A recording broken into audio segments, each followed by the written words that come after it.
Ground ඕකිඩ් තුලින් මේ වගේ ලස්සන මල් පොකුරක් ලබා ගන්න අවශ්‍ය නම් මේ වීඩියෝ එක අනිවාර්යයෙන්ම බලන්න. ආයුබෝවන් ග්‍රවුන්ඩ් ඕකිඩ් එහෙමත් නැතිනම් බිම් ඕකිඩ් අපි අද කතා කරමු මේ ග්‍රවුන්ඩ් ඕකිඩ් ඇයි පොට් එකක හදපුවාම එහෙමත් නැත්නම් අපි භාජනයක පොට් බඳුනක බඳුන්ගතව හදන වගාවක ඇයි අපිට බිම් ඕකිඩ් තරම් සාර්ථකත්වයක් දකින්න බැරි කියලා.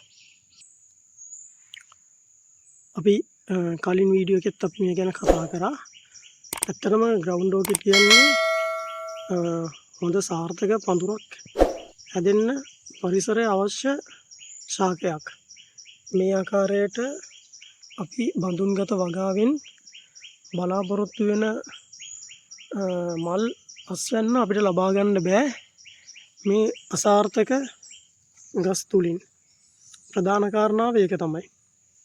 මේකේ බලන්න පඳුර වර්ධනය වුණත් පඳුරේ හොඳට පත්‍ර තිබුණත් අපිට මේකෙන් මල් පොකුරක් බලාපොරොත්තු වෙන්න බැරි හේතුව තමයි අපි මේක පොට් කරපු දවසේ ඉඳන් මේ පඳුර හැදෙනවා, වර්ධනය වෙනවා, වර්ධනය අඩාල වෙනවා, මේ විදිහටම පවතිනවා. මේකට ප්‍රධානම හේතුව තමයි මේවා රීපොට් කිරීමක් අනිවාර්යයෙන්ම කළ යුතු වෙනවා. ඒ කියන්නේ අපි මේවා නැවත නැවත අලුත් කිරීමක් කරන්න ඕන.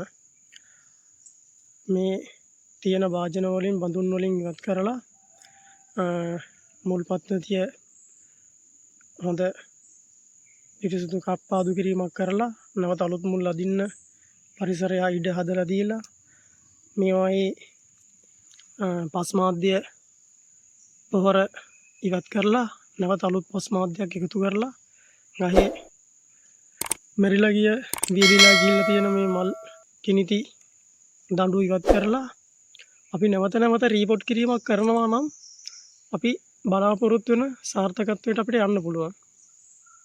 ඉතින් ග්‍රවුන්ඩ් ඕකිඩ් තුලින් ලස්සන සාර්ථක මල් පොකුරක් ලබා ගන්න නම් මේ රීපොට් කිරීම අනිවාර්යෙන් සිදු කළ යුතු කාරණාවක්. බලන්න මේ පඳුරු දිහා ඔයාලට පේනවා සාර්ථක අසාර්ථක තත්ත්වය කොහොමද කියලා. මේවා නැවත අපි පඳුරු වෙන් කරලා පැලක වෙන් කරලා රීපොට් කිරීමක් සිදු කරනවා නම් අපිට වසර පුරා අඛණ්ඩව ලස්සනට මල් ගන්න පුළුවන් හැකියාවක් ලැබෙනවා.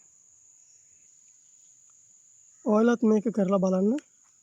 අනිවාර්යෙන් සාර්ථක ලස්සන මල් පොකුරක් ලබා ගන්න පුළුවන් මේ රීපොට් කිරීම තුලින්.